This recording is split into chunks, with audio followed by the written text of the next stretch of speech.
1 मई 2023 को एक छोटा सा सिंगल इंजन प्रोपेलर विमान कोलंबिया के अमेज़न जंगल के ऊपर से उड़ान भर रहा था।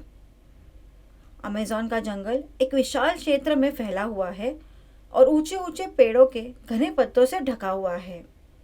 विमान में 13, 9, 4 और 1 साल की उम्र के 4 बच्चे अपनी माँ रानोक मुकुतोई के साथ और 2 पायलट विमान में सवार कर रहे थे।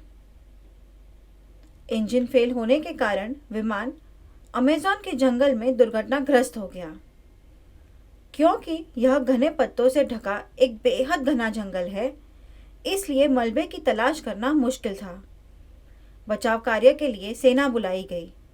अमेज़न के विशाल जंगल में खोज करना मुश्किल हो रहा था।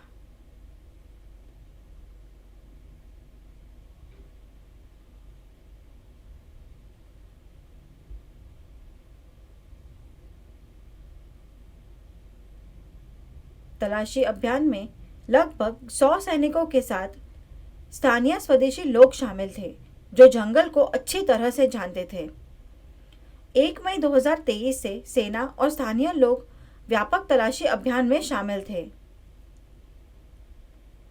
16 मई 2023 को एक टीम ने विमान के मलबे को ढूंढा और 3 वयस्कों के शव बरामद किए, लेकिन बच्चों का पता नहीं लगा सकी।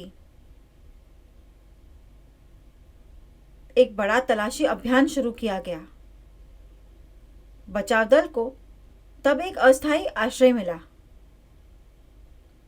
छोटे छोटे पैरों के निशान भी मिले। उन्होंने जंगल में पैरों के निशान को ट्रैक किया, लेकिन कोई फायदा नहीं हुआ। हेलीकॉप्टर से खाने के डिब्बे जंगल में गिराए गए। चारों बच्चे कई दिन से जंगल में थे। बच्चों को जीवित रहने में मदद करने के लिए खाने के डिब्बे गिराए गए थे। आखिरकार 9 जून 2023 को चारों बच्चे मिल गए। जान में जान आई। बच्चों को हेलीकॉप्टर से उठाकर इलाज के लिए अस्पताल ले जाया गया। गनीमत रही कि 1 साल के बच्चे सहित चारों बच्चे बच गए। आपको बताता हूं कि कैसे चारों बच्चे 40 दिनों तक विशाल और घने जंगल में जिंदा रहे। सेना को कैंची, हेयर टाई और एक अस्थायी आश्रय मिला था।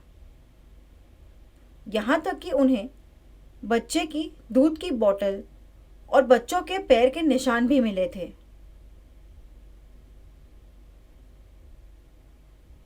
गंध का पता लगाने और बच्चों को खोजने के लिए कुत्तों का भी इस्तेमाल किया गया था। बच्चों को देश की राजधानी बोगोटा के एक अस्पताल में ले जाया गया और उनकी सेहत में सुधार हो रहा है। सबसे बड़ी बच्ची लेस्ली मुकुटोय स्थिति को संभालने के लिए चतुर थी। बच्चों को उनकी दादी ने सिखाया था। वे होइतोतो स्वदेशी समूह के हैं जो जंगल को अच्छी तरह से जानते हैं। बच्चों ने देखा था और उन्हें सिखाया भी गया था कि कौन सा खाना खाने योग्य है। विमान दुर्घटना के बाद लेस्ली ने अपने भाई बहनों के लिए भोजन की व्यवस्था की, जिसमें सबसे छोटा भी शामिल था, क्योंकि वह जानती थी कि क्या खाने योग्य है। वे जड़, बीज आदि खाते थे। जंगल में खाने योग्य और अखाद्य भोजन के बारे में बच्चों के ज्ञान ने उन्हें जीवित रहने में मदद की। उन्होंने खोजी हेलीकॉप्टरों द्वारा गिराए गए राहत पार्सल से भी खाना खाया।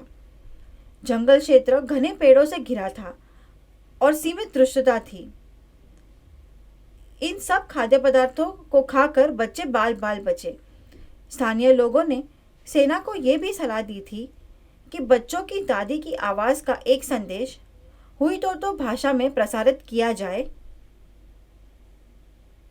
जिसमें बच्चों को एक ही जगह पर रहने को कहा जाए ताकि वे आसानी से मिल सके। स्थानीय लोगों की तरकीब काम कर गई और आखिरकार बच्चों को बचा लिया गया। ये सब उनके जीने के तरीके के कारण है।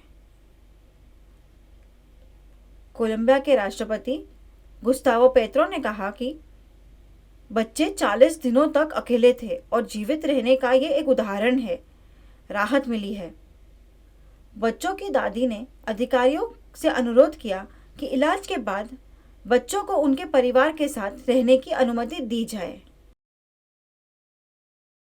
क्या कमाल का रेस्क्यू ऑपरेशन था।